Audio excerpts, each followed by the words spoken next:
Oi pessoal, tudo bem com vocês? Eu estou gravando esse vídeo em nome da equipe 2N2 para a disciplina de Projeto Integrador 5 do curso de Pedagogia da Univesp. O objetivo desse projeto integrador é elaborar uma proposta de contação de história voltada para a educação em espaços não formais, que envolva a arte plástica. O meu nome é Poliane e os demais autores do trabalho são a Aline, o Diego, a Juliana, a Karen, a Luara e a Mônica. O nosso trabalho é intitulado A Contação de História como uma proposta de contextualização da realidade dos alunos da EJA.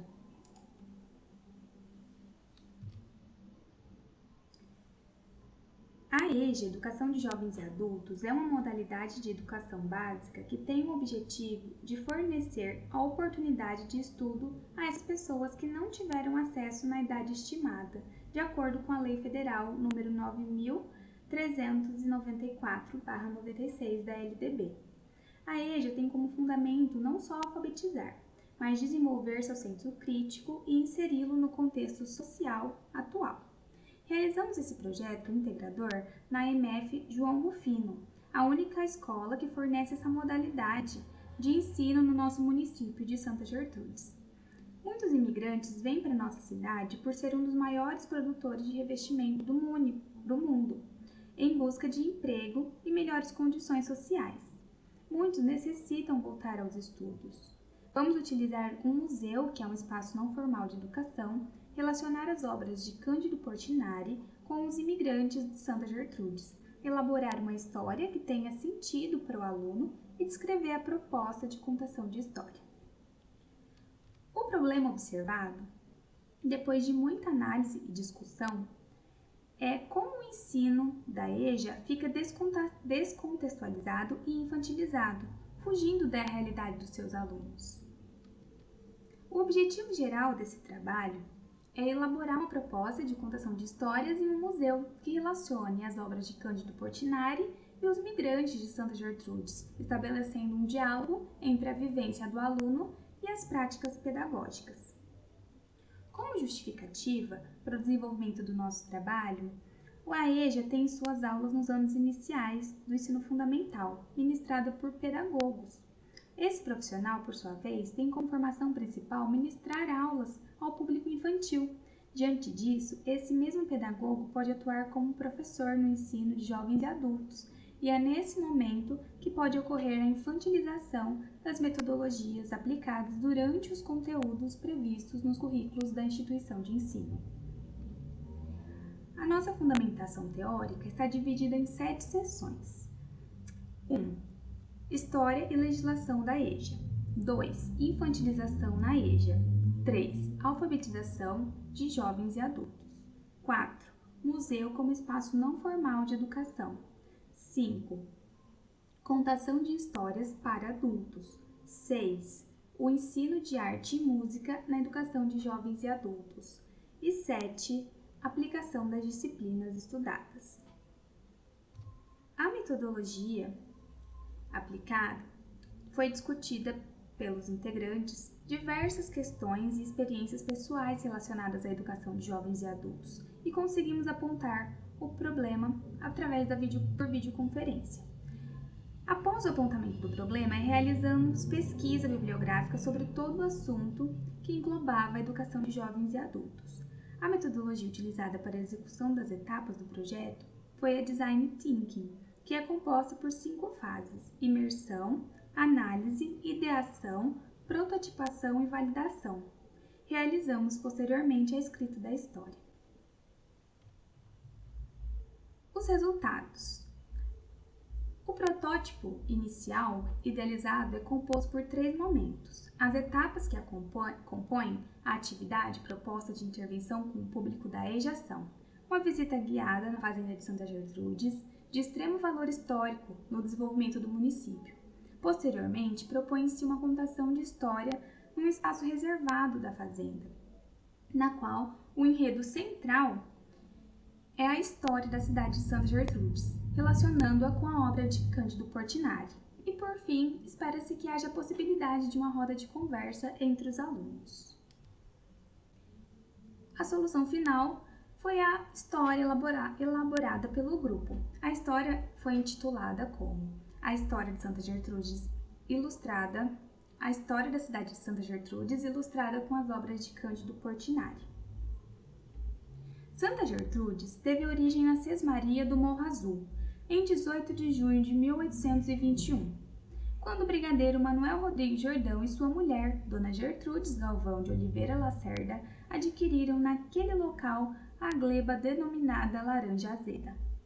Em 1848, a gleba Laranja Azeda foi herdada pelo filho do brigadeiro, o barão de São João do Rio Claro, por morte da sua mãe.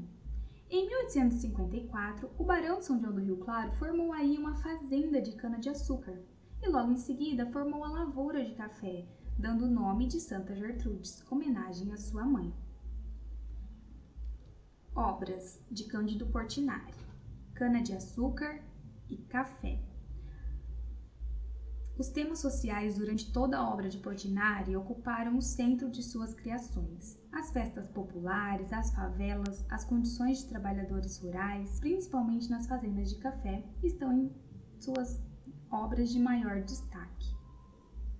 Com a passagem da estrada de ferro pelo local, em Santa Gertrudes, em 1876, foi construída uma estação com o nome de Gramado, nas imediações da fazenda, e ao redor da mesma começou a desenvolver-se o povoado.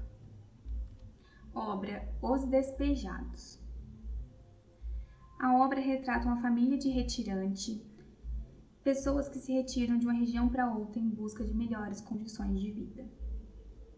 Entre os principais problemas enfrentados estavam a alta taxa de mortalidade, que atingiu principalmente as crianças de até 4 anos, o tétano e os problemas gastrointestinais foram os principais responsáveis pela elevada mortalidade infantil, refletindo as más condições sanitárias e de assistência à saúde a que os trabalhadores e suas famílias estavam submetidos.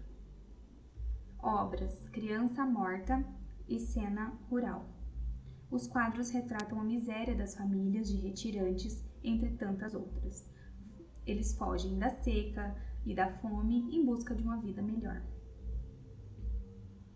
Durante as 4 primeiras décadas do século XX, Santa Gertrudes deixou de ser uma pequena povoação para ganhar o status de distrito do município de Rio Claro, tornando-se uma pequena vila. Obra Futebol e Roda Infantil. Suas obras mostram como era a sua realidade de infância, suas observações sobre a vida dos lavradores e retirantes e um empenho em retratar a história, a tradição e o estilo de vida dos brasileiros na época. A importância da Fazenda Santa Gertrudes não reside apenas no fato dela ter sido uma propriedade modelar de cafeicultura paulista. Esta fazenda possuía a maior concentração de trabalhadores estrangeiros e seus descendentes, dentre as fazendas da região.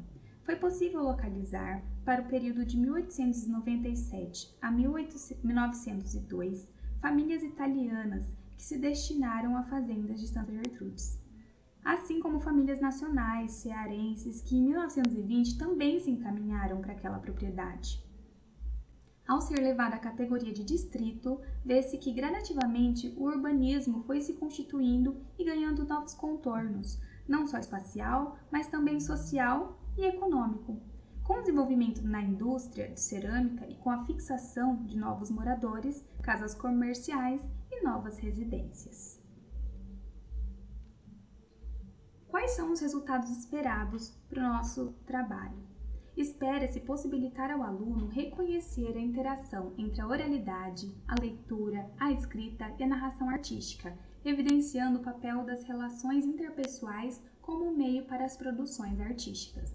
Ainda relacionando o protótipo à questão da alfabetização, os autores acreditam que a atividade proposta seja capaz de auxiliar o professor na identificação do perfil e interesse dos alunos, conhecendo sua relação com o município, sua história de vida. Essas informações possibilitam que o professor identifique as ferramentas, conteúdos e didáticas mais adequadas para utilizar no processo de ensino-aprendizagem destes alunos. Considerações finais. Foi de grande valia para o grupo pensar em todas as dificuldades que os alunos da EJA enfrentam e também nas adversidades dos professores ao trabalhar com alunos da EJA. Diante disso e dentro dos meios possíveis, o objetivo do trabalho foi atingido. Muito obrigada!